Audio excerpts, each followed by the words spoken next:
महाराष्ट्राचे वैशिष्ट्य 15 ऑगस्ट 1947 साली भारत स्वतंत्र झाला आणि देशाचा कारभार सुरळीत चालवण्यासाठी भाषा वाद राखरचना केली, पण महाराष्ट्राला मात्र स्वातंत्र्य राज्याचा दर्जा मिळवण्यासाठी खूप संघर्ष करावा लागला होता आणि त्यात जरा कळीचा मुद्दा होता तो म्हणजे मुंबई.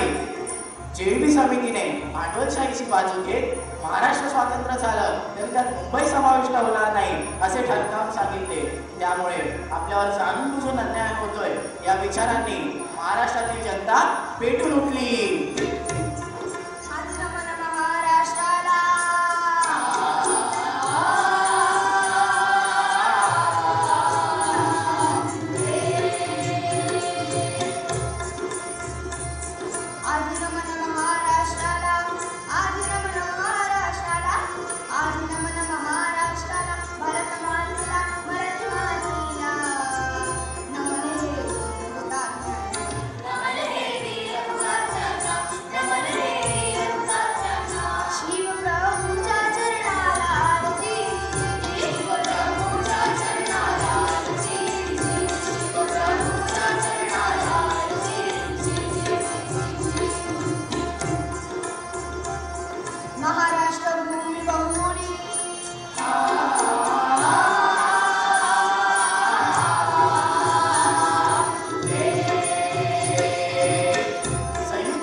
शाहिरांचंही खूप मोठं योगदान होतं.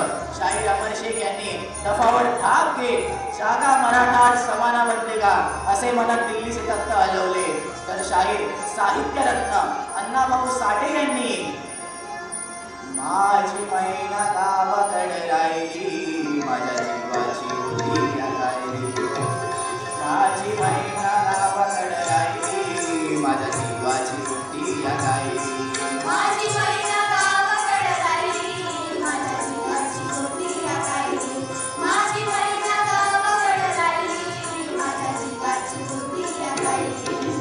या गीतानं अख्खा महाराष्ट्र पेटून उठला. महाराष्ट्र भूमी बहुगुणी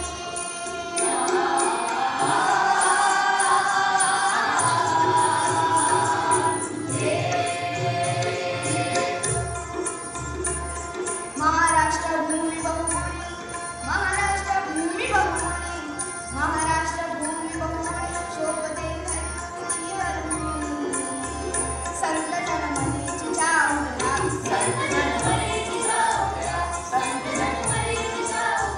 शारदा पुत्र शोभते खास शारदा पुत्र शोभते खास शारदा पुत्र शोभते खास सगळीची नित्य नवी आरासची सगळीची नित्य नवी आरासची सगळीची नित्य नवी आरासची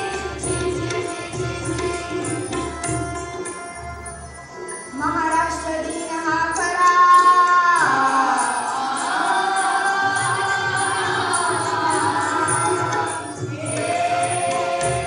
आंदोलने मोर्चे आणि शांततेच्या मार्गाने संयुक्त महाराष्ट्राचा लढा सुरूच होता आणि तशातच आंदोलकांनी टोडा फाउंडेनजवळ आंदोलन सुरू केले आणि त्यात पोलिसांनी हस्तक्षेप करून सुद्धा हे आंदोलन मागे हटले नाही आणि तशातच पोलिसांनी लाठीमार केले, बंदुका रोखल्या आणि गोळ्यांचा वर्षाव केला तरी हे आंदोलन मागे हटले नाही आणि अखेर 106 हुतात्म्यांनी आपल्या प्राणांची बळी दिली आणि जिथे हे आंदोलन झाले त्या चौकाला हुतात्मा चौक असे नाव देण्यात आले. अखेर 1 मे 1960 रोजी यशवंतराव चव्हाण यांच्या नेतृत्वाखाली महाराष्ट्र अस्तित्वात आलं, तेही मुंबईसह म्हणजे संयुक्त महाराष्ट्राची गर्जना ही मराठी माणसाची गर्जना ही सार्थ ठरली.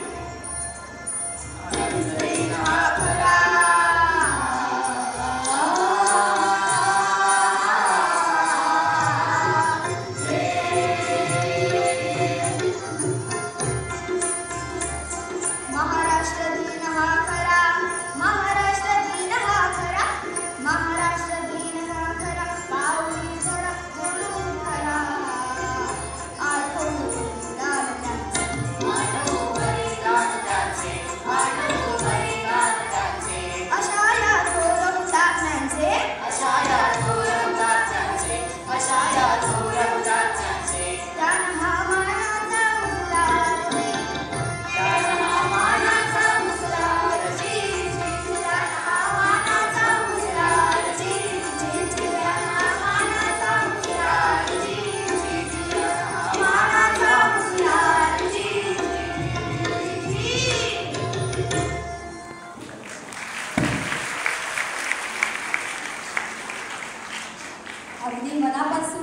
महाराष्ट्राला एकमेकांच्या निमित्ताने सलाम आणि त्या 105